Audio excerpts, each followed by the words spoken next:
All right, Adam, welcome to the Resource Insider podcast. Thank you very much for joining me this afternoon, but I guess it's pretty early in the morning for you right now.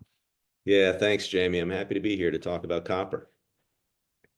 So let me start for our listeners back home about how this came about, because anyone who's been following, investing in, or thinking about the copper space for the last several years has probably heard a statistic somewhere along the line of over the next 30 years, we need to mine more copper than we have done in all of human history to this date. And I have heard senior mining company CEOs say this, and junior mining company CEOs, and geologists, and bankers, and investors, and no one has ever referenced anyone that I've ever heard. And I think I found myself repeating this sometimes too. And then I think I said it one time too many out loud, and I thought I should probably really figure out where this statistic comes from. And after a little bit of digging, it turns out this statistic comes from you and a colleague in a report you wrote for the International Energy Forum. So I am here today to learn why that appears to be true and what the ramifications of that might be, and potentially what we in the mining industry and elsewhere might be able to do about it. Yeah, thanks, Jamie. So I've worked on copper for about 20 years. I focused on copper for my PhD dissertation, and I've done a lot of research on copper globally. And over the last 10 years, following all of the news about the energy transition, I got really interested in all of the various media outlets' coverage of copper and how much we need. And you see this, I mean, it's almost hourly in media outlets around the world. And a couple of years ago, I visited Cornell University and gave a talk. And a friend of mine, Larry Cathels, who's an emeritus professor there, he and I hatched this plan to calculate things for ourselves. So what we did is we looked at historic copper demand. So how much copper has society used every year from 1900 through today? And those data are out there. So everybody agrees that we know how much copper has been consumed by society. And what we did is we then took various climate mitigation strategies, whether it's, the European New Green New Deal or the Inflation Reduction Act, and we said, okay, let's calculate how much copper we need if, for example, all of the vehicles in the United States immediately become battery electric vehicles. All of the vehicles in the EU become battery electric vehicles. And so we went through and we sort of got nerdy on it and we did all of the math. We looked in detail at batteries, battery sizes, number of kilometers that miles drive. So we made it really quantitative. And the study that we published with the IEF, it shows conclusively exactly how much copper, like down to the kilogram of copper, is needed per year for the next 30 years for various climate mitigation strategies. So switching to hybrid electric vehicles, switching to battery electric vehicles. If everyone switches to a combination of solar and wind, we calculated how much copper is needed if everybody has 28 days of battery backup. And 28 days we chose because that allows you not only to ride out a hurricane, but to last several weeks after the hurricane has gone through your area. And what the data demonstrate is over the next 30 years, we need to mine 115% more copper than we've mined since the Stone Age. So if we round that out, it's double. So we Hmm. need to mine double the amount of copper than we've mined since, we were walking around using stones as tools. And is that assuming we hit all these targets of everyone driving an electric vehicle, everyone having solar power, everyone having 28 days of battery backup, or is that? It assumes that no, let me restate that. So it's what we did is we simply took existing climate legislation and said, okay, in order to achieve the legislation as it's written, in order to achieve I the see. Inflation Yeah, yeah. Reduction Act. So if the entire United States gets rid of coal and natural gas, it's gone. No Hmm. more oil, no more petrol, it's gone. So a fossil fuel free world. That's what we calculated. And we did that because we wanted to really get a sense of, mathematically, how much copper does this actually require? And we chose copper because copper is the most fundamental mineral to all technologies. You can play around with the ratio of nickel to cobalt in a cathode. You can play around with how much aluminum versus manganese is in a battery.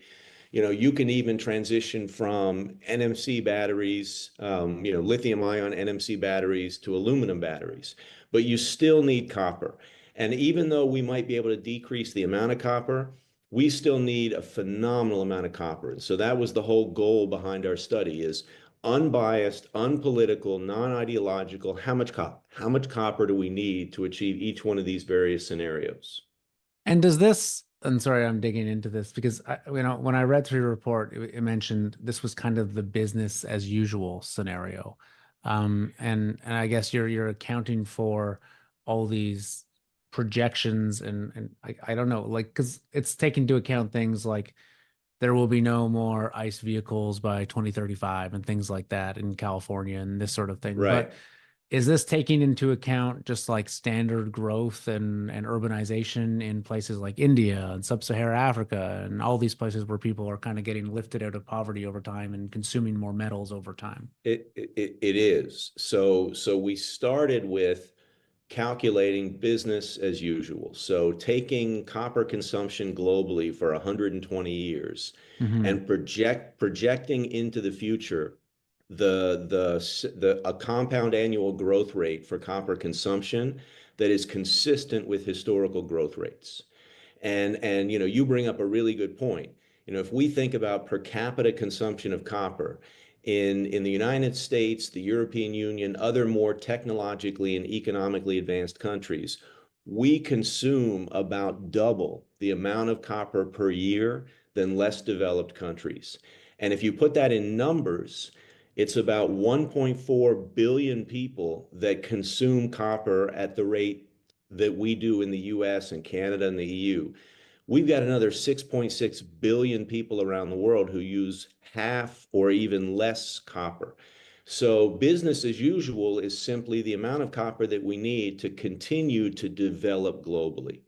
And then we calculated on top of that how much additional copper is needed for various energy transition scenarios. So, what is the response you got to this? So you release this. Obviously, everyone in the mining industry is ecstatic to see something like this, but there's a lot more people that care about copper than just the miners. There's the people that actually use it.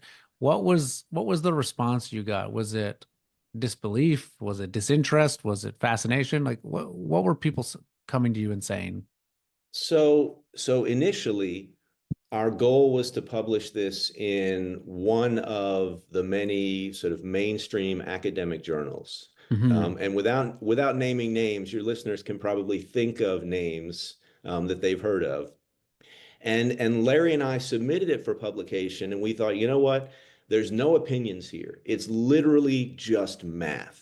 And we provide with the study a comprehensive spreadsheet that literally details line by line by line how we did the math and what the numbers are that went into all of the equations. So we thought, let's publish this in an academic journal. And we attempted to publish it in about 6 journals, and it was summarily rejected by each of them. And it didn't even go to an associate editor. So in each of the cases, we would get an email back that said something along the lines of, while your study is interesting, we don't think that it is of wide enough interest globally to merit publication in our journal, which really threw us for a loop because if copper is the most fundamental metal for all things electrification, how can this not be of interest? So I then reached out to Joseph McConnell, who's the Secretary General for the IEF, and I pitched this idea to him. I said, look, would Yeah. you be interested in publishing this? And he said, sure. And we had it fact checked by about 20 experts around the world. So Larry and I were really open, sending all of the details to about 20 PhDs around the world, many of whom have had careers in the mining industry. and they fact checked every letter in the study. And since it's been published, it's been picked up by over 1,000 outlets around the world. So we've been really happy with that. Yeah. So, I mean, what do you make? What is your conclusion in terms of why the more mainstream academic journals rejected it? Because, you just said it's been picked up by over 1,000 groups pushing this out to the world. So clearly it's not a lack of interest, right? There's clearly thousands of people interested in this. I would say there's probably millions of people interested in this. So how would you how would you characterize that? All I can do is offer some opinions and some hypotheticals. I think in academia in the United States and other similarly economically developed countries, academia has over the last few decades lost an appreciation for the role that mining plays for humans.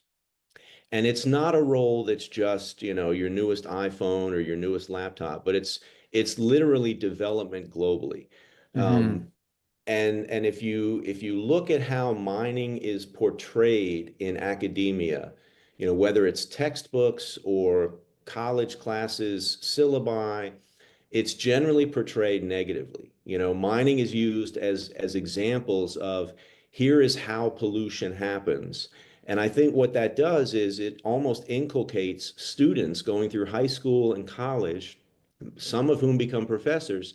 They just develop this, it's not a hatred, but it's a very strong dislike of mining. So now, Yeah. now we're at a a fork in the road where it's pretty crystal clear that if the collective we in academia want the energy transition to happen, we need the resources to make that happen. But that means that we as an academic community have to support responsible mining. And I just don't think academics are ready to make that next step. And would you say that's true across the geology schools and the engineering schools, in addition to sort of maybe more general sciences or business or what have you? Like, do you even see that? I mean, and we should have, I'll start. People who are listening to this will have seen an introduction to your background by the time they're listening to this. We didn't talk about your background yet, but you are a professor at the University of Michigan. Have you seen that amongst your peers, even geologists that are kind of like a little hands off from mining these days? Or is there yeah, what do you think? Yeah, I think it goes beyond even hands off. I think what I observe, and it's not across all faculty. I would say it's a majority of faculty um, who think they understand mining, and they've convinced themselves that mining is to some extent inherently evil. Yeah. There's the resource, it's colonialism. It's the resource curse. It's forcing the extraction of minerals on land owned by another group of people and taking all of that value away for some benefit of a small group of people. And I think they've simplified it to an extent that does a disservice to not the mining industry, but it does a disservice to the students taking classes, because the students are taking classes, and up on the stage, to the students, it's an expert in whatever field it is. And Yeah. so if that expert only uses mining in the context of negatives, then that's what students take away. And I think that's really what we're seeing in academia writ large today. How have you found these people reconcile this? Like, how do they do the mental gymnastics to say, mining's bad, we don't want to do it, well, whilst also saying we need to electrify the entire world, we need to take all these steps because of climate change, we still need our standard of living and our quality of life. Like, is that just sort of swept under the rug and ignored, or have you seen at least attempts at credible arguments about how we take these steps without the mining? I honestly, I think I like your terminology there, mental gymnastics. I don't hear many credible arguments. I've heard arguments that range from, Well, Adam, do you really think people in sub-Saharan Africa want to have a lifestyle similar to ours in Michigan? And I don't know how to even respond to something like that because when I travel around sub-Saharan Africa, trust me, everybody there wants a lifestyle somewhere closer to where we are than where they are Yeah, today. I think a lot of people who view the mining industry in a negative way, they exonerate themselves from any part of the benefit of the mining industry, right? And yeah. so, you've got people that will upgrade their phone every single September when a new one rolls out, even though the old one works perfectly fine and probably would work for the next 10 years. And if you engage them in a conversation of all of the resources needed for that new phone every single year, or all of the resources needed for, refrigerating foods and hospital infrastructure, they ignore it. And I think it's sort of on some level, it's they know that they enjoy the benefits of mining, but they don't want to give the perception that they support mining. And for a lot of people, I don't know that they really understand why they have that viewpoint. I don't think they've really thought it through. This is a bit of a point of never-ending frustration for me because there are so many, call it climate change champions out there that are insistent that we must, change to renewable energy and take all these steps to address emissions, but unwilling to look at any real solutions to actually do that. I've had numerous debates with, very, very well educated people, people from Oxford, people from industry, people from banks, who basically have just said, look, we just need to stop emitting. We just need to stop emitting. The CEO of Fortescue, Andrew Forrest, and I think he's worth like $20 billion. He's putting in place, a green hydrogen plant at Fortescue. And he's basically said, look, we need to lead the world and it's got to be zero emissions. And I don't see how anyone can spend more than 10 minutes just looking at the math of what that would require to understand that going from what we are today to zero emissions is not only unlikely, but impossible over the next, say, 30 years, which is, often the time frame that's been given. And then even if we were to do that, the like sheer amount of copper and nickel and cobalt and lithium, et cetera, et cetera, et cetera, that would be required is astronomical. And there's a complete unwillingness to look at the compromises that will be made. And I don't know if I expect you to have an answer to that. It's just I'm like shocked at how the cognitive dissonance that often occurs here. I agree. I teach a few classes at the University of Michigan, one of which is it's called Natural Resources, Economics, and the Environment. And over the course of the semester, I get somewhere between 120 and 150 students, depending on the size of the classroom. And over the course of the semester, it's interesting to listen to students, to talk to them before and after classes, and to really hear how their perceptions change over the course of the semester. I get students who come in and say, I'm anti-mining. Mining is colonialism. Mining is bad. Mining is pollution. I am also 100% pro energy transition. And so over the course of the semester, for that student, what I do is I present them with lots of information. And I encourage the students as they take in this information, which is factual, and I have students do a lot of their own calculations. Let's figure out how much copper we need, how much cobalt we need, how much lithium we need. And at the end of the semester, what I find is across the board, those students have changed their own perception of mining. I haven't changed it, but they've changed it, and they've changed it through information gathering and really teaching themselves about how much of each of these metals we need.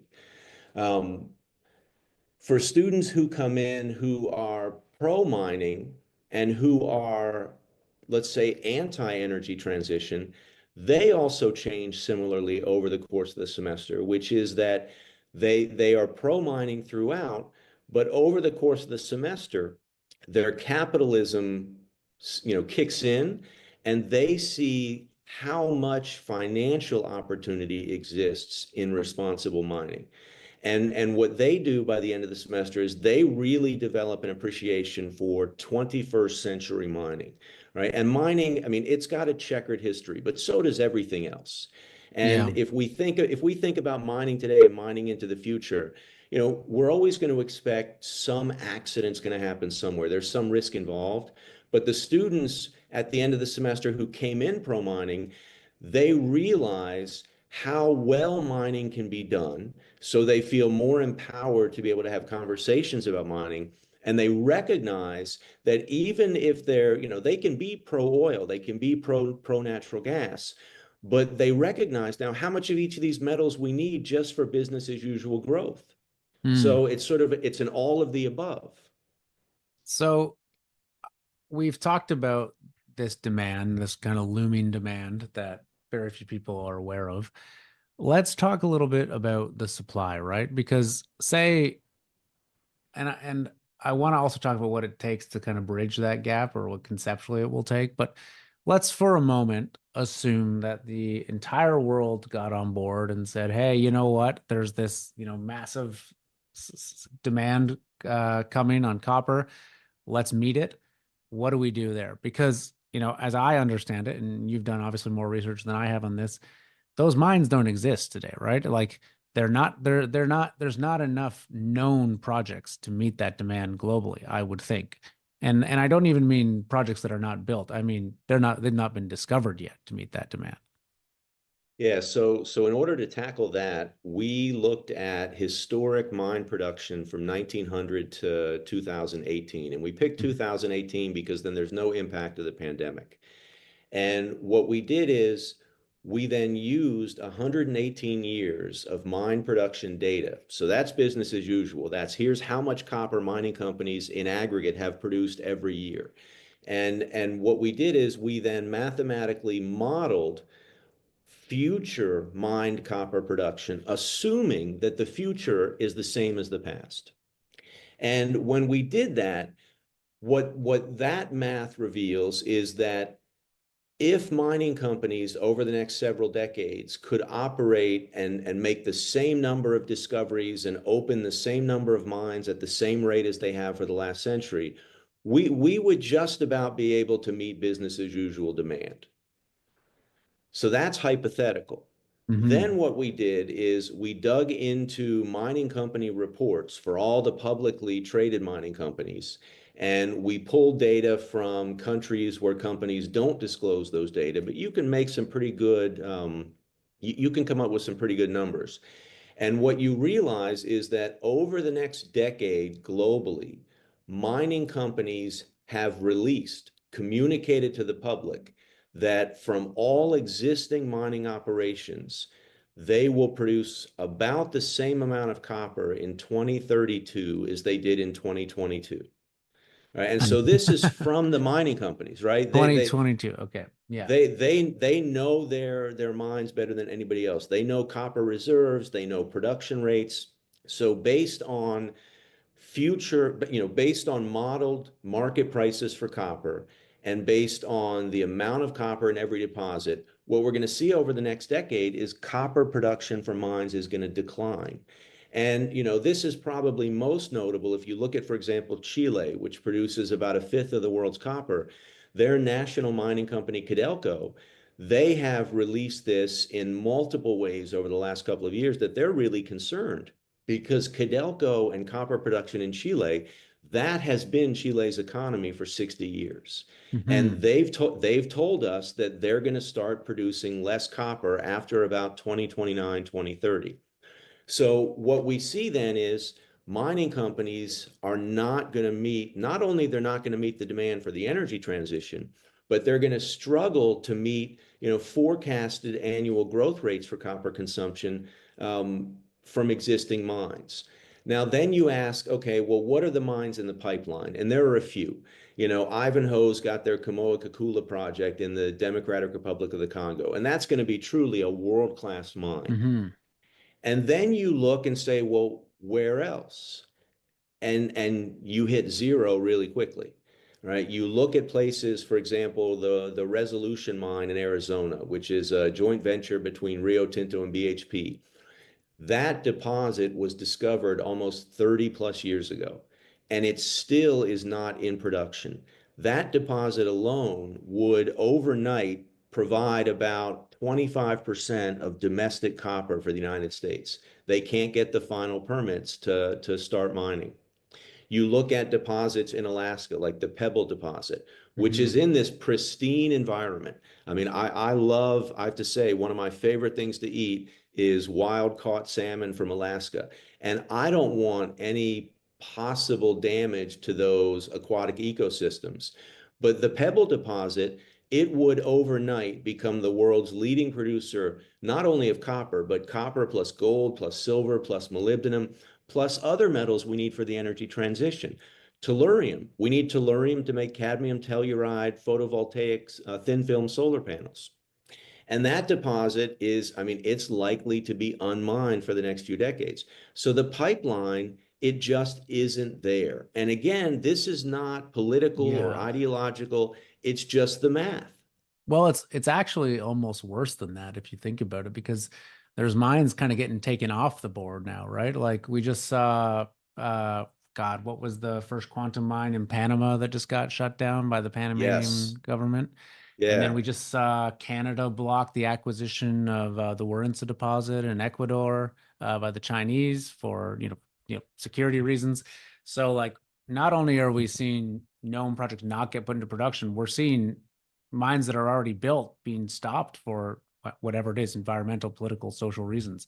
So what let's assume, like, what do you think has to happen for meeting that demand to be like conceivably achievable? Like what would you like to see happen?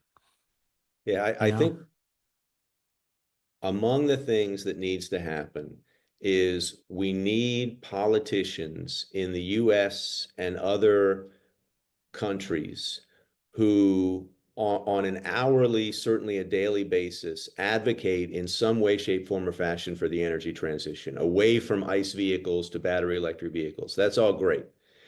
We need those politicians to come out and publicly support responsible mining.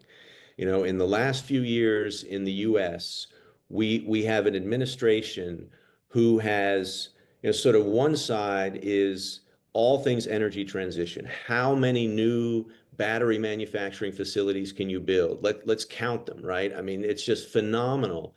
The hundreds of billions of dollars that have been pumped into downstream manufacturing, while at the same time, the same administration has taken large areas of land in the United States off limits for mining. You know, you look in Yeah. northern Minnesota, there are several what could be really important domestic sources of copper off limits. You look at Resolution off limits. You look at Pebble off limits. And so you can't have it both ways. You can't expect to achieve the energy transition without the resources to make it happen. So we need politicians to come out and in public acknowledge that this is a wicked problem, but we have a recipe to solve the problem. And here's how we're going to do it. And, I think on one side of the political aisle in the United States, there's a fear that it's going to frustrate some of their constituents. But I think that the politicians can move their constituents in the right direction by taking a more public, proactive stance in support of responsible mining. I also Hmm. think politicians, when is the last time we heard of a roundtable, a roundtable summit at the White House with the CEOs of the world's top 50 mining companies? Right? I mean, if I were Biden and I really wanted to make the energy transition happen the way it's described in the IRA, that's something I might do. I might call up the CEO of, Freeport and Ivanhoe and Rio and the next 50 and say, all right, I want all of you in DC. We're all going to sit down and then I'm going to ask you, what do you need to make this happen? And you're going to tell me what you need. And, people in the US will say, oh, we're doing a little bit of this. There's a little bit of mining money that went into mining engineering and mining geology at West Virginia and North Dakota, but it's a drop in the bucket of what actually needs to happen. And if you ask those CEOs when they have been called, they'll say never. it's kind of interesting, just thinking about it now that in many ways, the United States is underrepresented in the mining industry, right? Like so many mining companies are based in Canada, in Australia, in the United Kingdom, where the US, just so clearly dominates in tech, so clearly dominates in energy. It's mining's kind of been like the what do they say, the redheaded stepchild that's been like ignored a little bit. Uh, and I think as a result, it's really not on people's radar and in the United States and politicians and mining companies and CEOs have very limited from what I can see from the outside influence with the political class compared to say the energy CEOs or the energy service CEOs who we see make the jump between government and back and forth to running these companies all the time, or the tech CEOs, right, who are always part of these, round tables or panels or what have you. But mining's been largely ignored. Do you think it's because so few comparatively mining companies are based in the United States, or do you think it's just because it's relatively a small industry? I think it's probably a combination of it's a smaller industry than oil and gas, and it's an industry that has always done its job and done its job relatively well behind the scenes, making all of the metals available for downstream manufacturing. You're right. I mean, how many times a day Yeah. do we see Elon Musk is in the news about some new advertisement? But we don't see the CEO of BHP, for example, the world's biggest mining companies, in the news, almost ever. We don't see No. that CEO in the news saying, you know what, we're here to support Elon because without us, none of what he wants to happen is possible. Um, and I think that, if you look at oil and gas, they spend a lot more money on public relations. On average, if you have a digital subscription to the New York Times or the Wall Street Journal or the Atlantic or any of the newspapers that sell advertising, I'll scroll through and there'll be an advertisement for Chevron or Exxon or, another major oil and gas company. I have never had an ad pop up from a Rio Tinto or from an Ivanhoe. They're just not there. Yeah. And I think, this is it in some ways it's to the detriment of the metals mining industry because the only time the public does hear about metals mining is when there is an accident. That's it. Yeah. Or when like some executives getting fined or going to jail for bribery or something like that in some far-flung Exactly. destination. Part of the Exactly. problem is that mining is like almost the opposite of a consumer product, right? Like we all use oil, we all fill our cars up with gas. Like it does play at least a small role in our everyday life. Most people have no conception of the role metal play except for, like looking at it as part of a piece of equipment or whatever. But that's it. That's the extent of it. So, okay, I'm going to tell you my pet theory, and people who listen to this podcast are probably going to be sick of me saying this, but I want to get your opinion on this. The only way for mining to matter, in my opinion, is two things have to happen. I think the United States will have to form some sort of sovereign wealth fund or investment program where they invest directly into mining and metals projects. We are seeing that already to a degree. The Department of Energy, the Department of Defense investing in different projects. And I think the mining industry is coming up on a massive consolidation, but not in the way people think. I don't think it's going to be all the gold projects together or copper or whatever. I think the tech companies are going to start integrating mining companies and mining projects into their supply chain, right? If we look back, whatever it was 50 years ago, we used to see Chevron and Exxon owning mining projects. We used to see Hmm. them, I remember as a kid, as a high school student, I read Jack Welch's book, The CEO of GE, and he talked about selling off a copper mine that GE owned somewhere in the United States. You used to see these conglomerates building out their supply chain. That, we've gone through call it a 50-year period of, decentralization in the mining industry. I think it's going to swing the other way. And I think that that's the only way these industries get the clout they need and have access to capital at low enough cost to actually go and buy these things and put them into production and pay the price that's required. Right or wrong? What do you think? Yeah, I agree with you. I think mining companies are in desperate need of de-risking exploration for new deposits around the world, and they need capital. I'm calling in from Indonesia, which is a country that it's blessed with all possible resources. I mean, they have an abundance of coal, they've got an abundance of oil. They have now an abundance of nickel, leading the world in global nickel production, which, by the way, also is going to have a huge impact on cobalt production, which has the potential to reduce cobalt mining in the DRC. And when I'm here meeting with undergraduate and graduate students and professors, asking them about the presence of the mining industry, it's really, really, really small, except for a few companies. And Hmm. one of the things that's been in the news this week here is Freeport-McMoRan, which is a U.S. based company. They produce about 10% of the world's copper. Yeah. They have now just flipped the switch on a new smelter. So taking copper concentrate and then ultimately producing copper cathode, plus other metals associated with copper, gold, silver, moly, maybe tellurium and selenium, although I don't think they've released that. And the cost for that smelter, Freeport publicized, is $3.7 billion. Now, that seems like a lot of money, but it's really not. At the University of Michigan, and you talk about how students here were shocked when you start talking about the amount of money that people spend. The University of Michigan as a business, which it's really a business, our academic side of the business is about $3 billion a year. So that's a smelter. Our hospital system is about $9 billion a year. So that's roughly two and a half smelters. So the money is out there, but it's not being spent in a way that will actually address supply chain shortages. Yeah, I mean, I think to put it in even better perspective, if you look at like what Microsoft has committed to building data centers over the next two, it's hundreds of billions of dollars, hundreds. And this is just one small part of their business, right?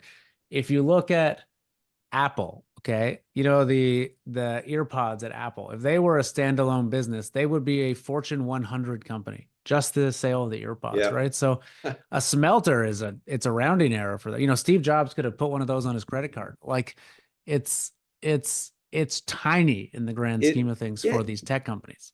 yeah, it's not expensive.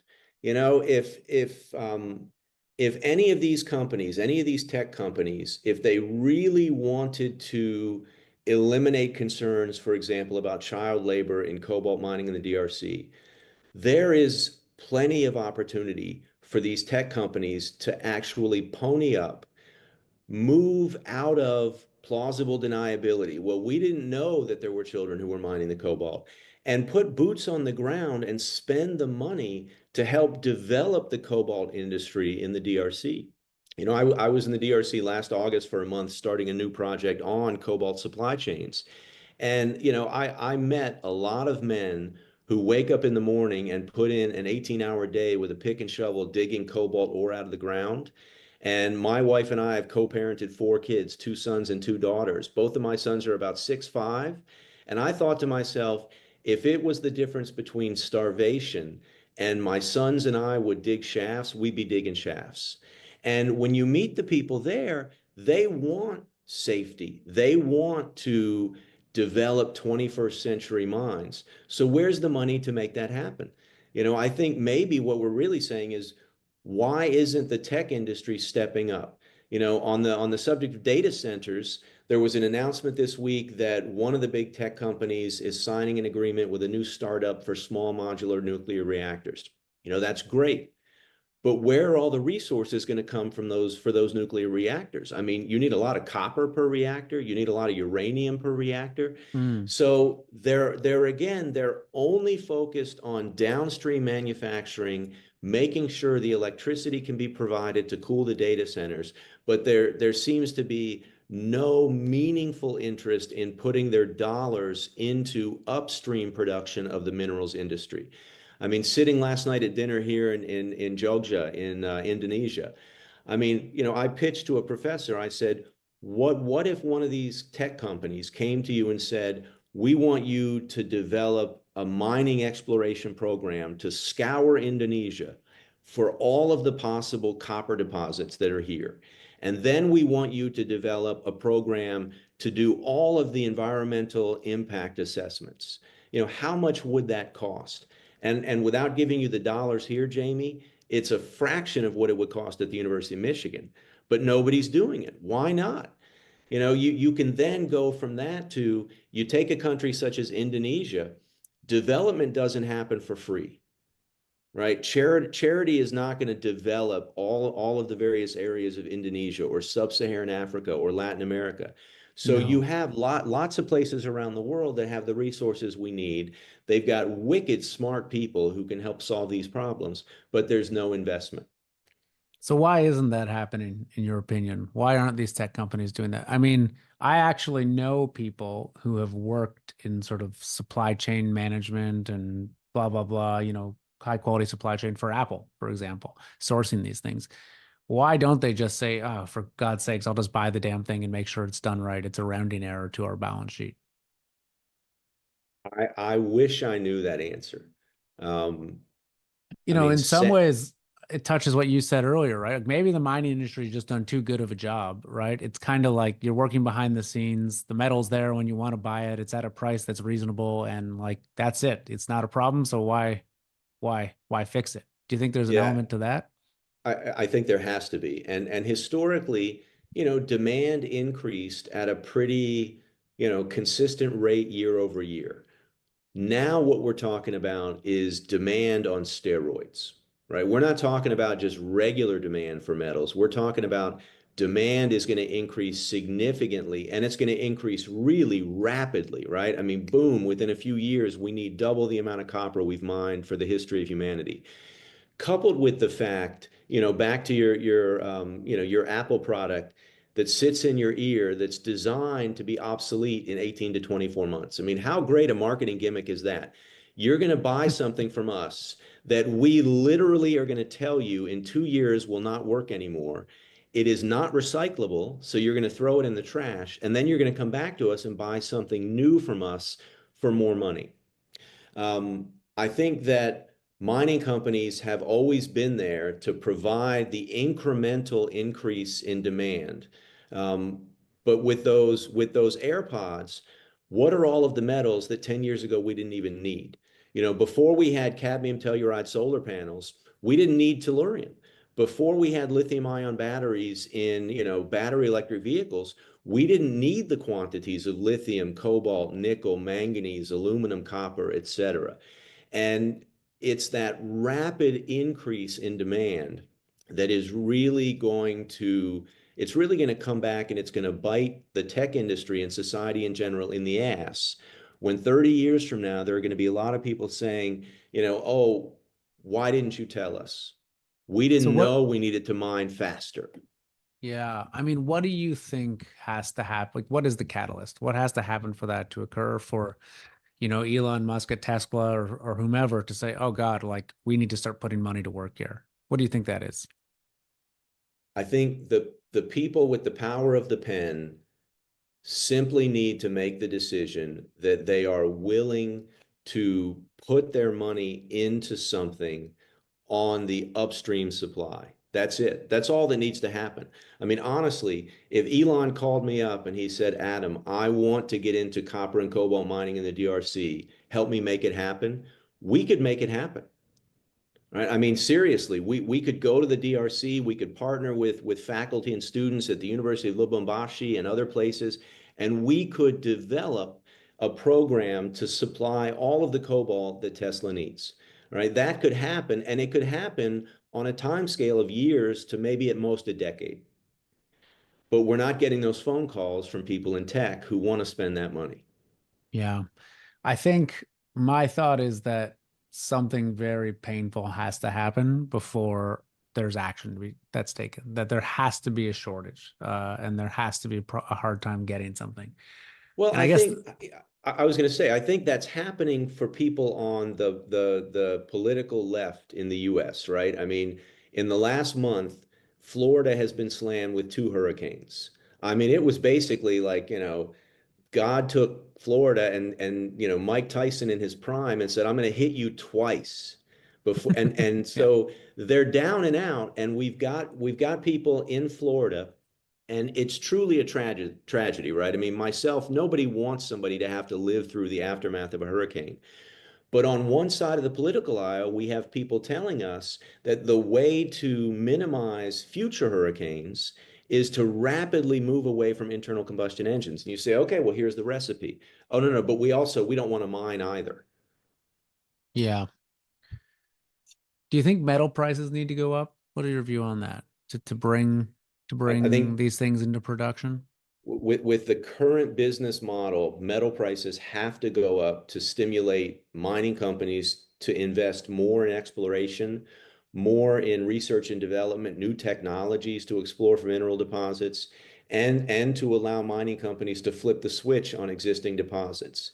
In the US, in the western state of Idaho, there's what we call the Idaho Cobalt Belt. Well, it's called the Cobalt Belt because there's a lot of cobalt. And we know where there are several cobalt deposits. None of them are being mined because the price of cobalt's too low.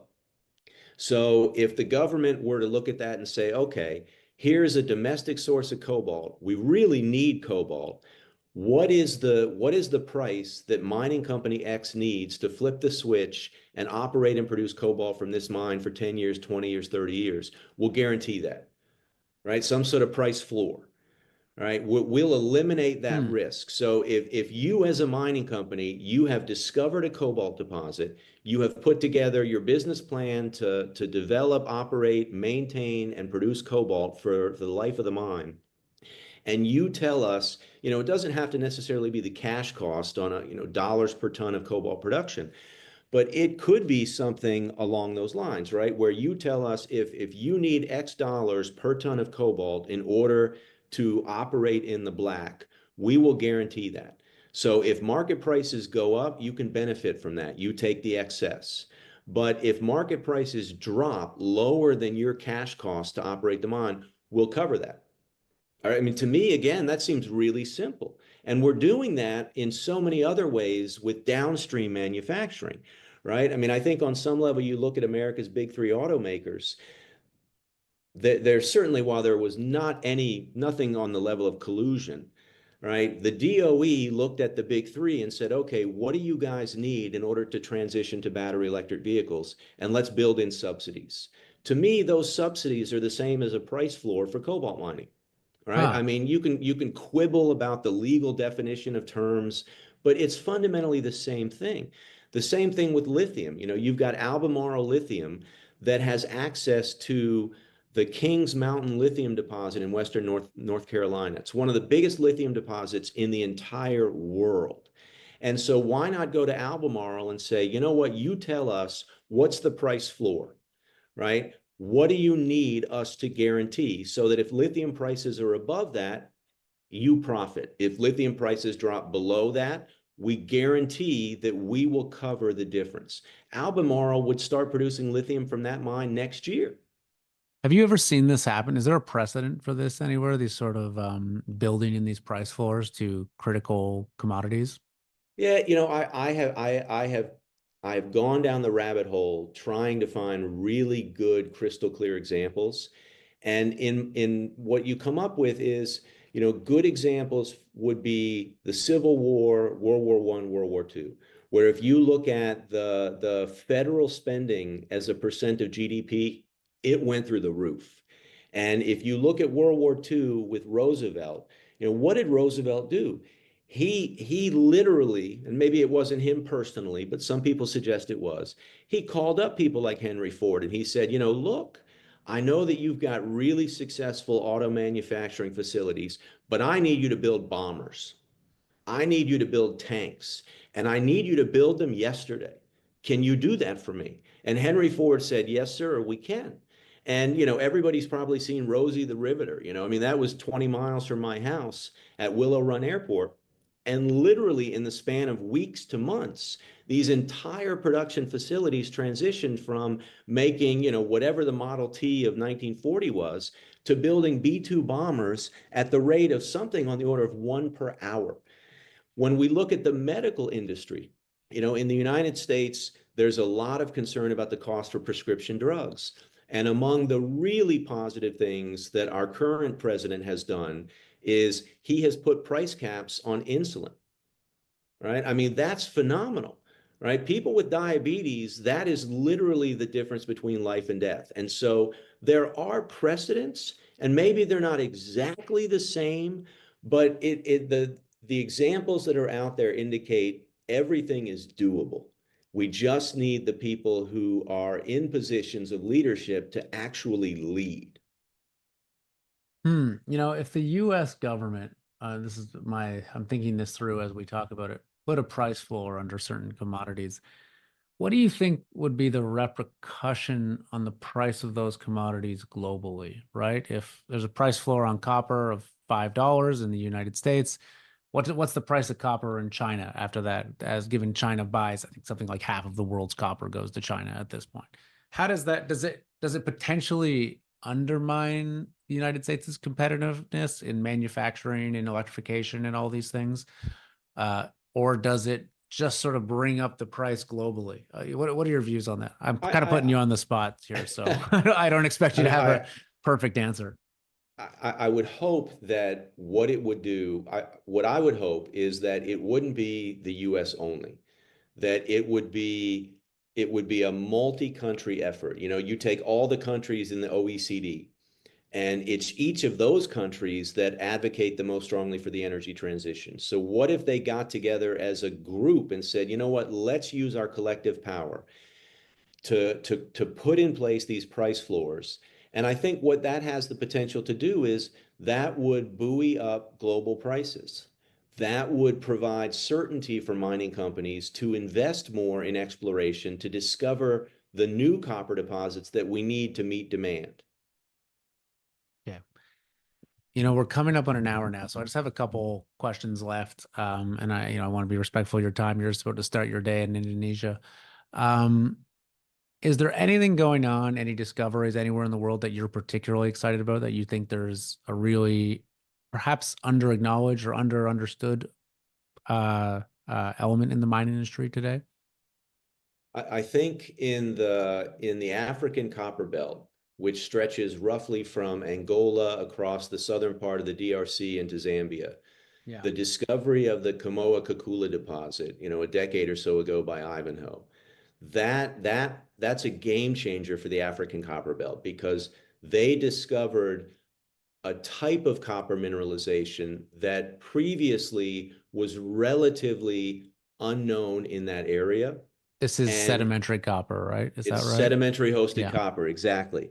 And most of the deposits in the DRC and Zambia, what you're mining is copper oxide close to the surface. So if people can picture like malachite and azurite and Mm. beautiful green patinas, it's oxidized copper that you're mining.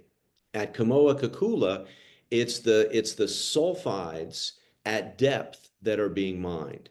And that is really that has, I think, unleashed a lot of interest in searching for and discovering similar copper sulfide deposits in the African copper belt. The Resolution deposit in Arizona, that deposit it's got a grade of 1.5% copper, which is about triple the average copper grade at similar porphyry copper deposits around the world. That deposit has the potential to literally redefine 21st century underground mining. I mean, it is responsible mining in a way that people just can't conceive of, with lots of autonomous vehicles to make it a lot safer. The footprint of mining is way lower than the footprint of mining the same amount of copper from an open pit deposit. So I think what we're seeing in the mining industry is we're seeing a combination of the discovery of massive copper sulfide deposits in the African copper belt, and we're seeing underground mining being done at current market prices. And I think that bodes well for copper because most of the world's near surface deposits, we already have found them and we're mining Hmm. them out or they've been mined out. So we know that we have to go a little bit deeper below the surface in order to find copper deposits in 25 and 30 and 35. Do you think that's the future of copper mining? Is it underground? Is it these maybe these big Yep. block cave mines done at scale? Yeah. I think that's the future. You look at resolution, you look at Grasberg here in Indonesia, you look at Chuki Kamata. I mean, Chuki Kamata is arguably one of the world's two largest open pit mines relative to Bingham Canyon outside Salt Lake City. And Chuki Kamata, they were mining there for 100 years. And now they're mining underground, and they anticipate another 100 years underground. So you've got some Wow. surface footprint, but if you look, for example, at the surface footprint of these massive underground mines, it is much smaller than building and operating a huge open pit mine. And I think on that note, you go back to Pebble in Alaska, there are ways to be creative there. I mean, among the concerns at Pebble is, yes, you're going to disturb the land area where the open pit deposit will be constructed. And that has potentially negative impacts on the ecosystem, but I think they're manageable. The bigger concern is around how do you store the tailings, the mine Yeah. waste, and storing those tailings in an impoundment that is upstream of the Bristol Bay and the pristine aquatic ecosystem there. Well, why not take those tailings, dehydrate, dry stack, and get them out of there? Right? We're seeing this happen. There's a mine in northern Minnesota called Tamarack, and it's a company Mm. called Talon, which is a joint venture Yeah. with Rio. And Talon they've done something in Minnesota that's just wicked smart. What they did is to alleviate the concerns about tailings, they said, okay, there's a rail line that exists from here to North Dakota. There is a suitable landfill in North Dakota. So what we're going to do is we're going to take all the tailings from the Tamarack facility, which is going to produce nickel and copper and cobalt domestically. We're going to dehydrate those tailings, move them west to North Dakota, and we're going to store them in an area that is in no way connected to the boundary waters, which are the big concern. So, there are some really bright examples in the mining industry that I don't think the general public is aware of. Okay. Thank you for that. Adam, one last question. If I were to give you $1 million and you had to invest in one metal, can't be copper because we've talked too much about that. What would that be? And say you had to hold Oh, it for 10 years. You had to hold it for 10 years. yeah. I think the backbone for our built environment is steel, and iron is that backbone. So if I think about development around the world and the amount of steel that we need, we globally consume Hmm. about 300% more steel this year than we did in 1960. And we've seen how much steel has been used in China over the last 20 years as they went from a severely underdeveloped economy to the world's number two. We've seen it happen in South Korea. So I think steel and iron, that'd be where I'd put my money.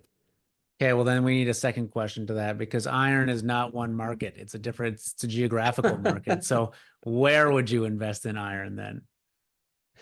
I think the really large banded iron formations that are mined in Australia, they are going to produce iron for decades and decades and decades, if not centuries.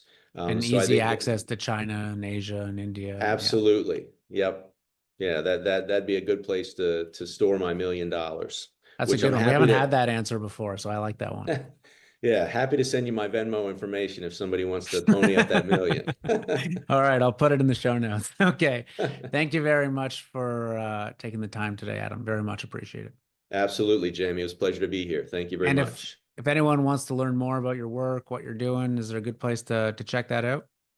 Yeah, I don't know if I can say my email address online, but I'm happy for people to send me an email. If you want to get Always a lot of happy to talk. emails, please do. Yeah. Yeah, yeah. So my email address is my last name, SIMONAC @umich.edu. And you could probably stick that in the show notes. But I love talking about this topic. I really do. I'm blessed to have traveled all over the world, done research on 7 continents and about 75 countries. And I think about the energy transition in two ways: the energy transition to renewables in the more developed economies, and the energy transition to energy for six and a Yeah. half billion people. And it's those 6.5 billion people that I'm focused on providing the resources to make sure their children and grandchildren can have lives that are similar to what my children were blessed to grow up with.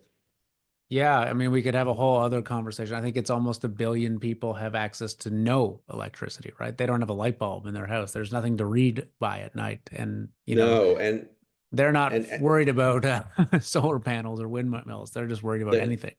Absolutely. And I think that number grossly underestimates the amount of people without energy. If you actually look at how we calculate that, we consider a human to have access to energy if they have enough electricity to light one light bulb for 4 hours a day and charge two electronic devices. That's access to energy. That is way different than the access to energy in my 4,000 square foot house with four kids and a spouse. I mean, it is orders of magnitude difference. So when we talk about access to energy, it's not a light bulb and two smartphones. It's Yeah. access to medical infrastructure, healthcare infrastructure, et cetera. All right, we're gonna have to save that for round two. Thank you very much today, Adam. I Thank you, appreciate the Jamie. time. Thanks a lot.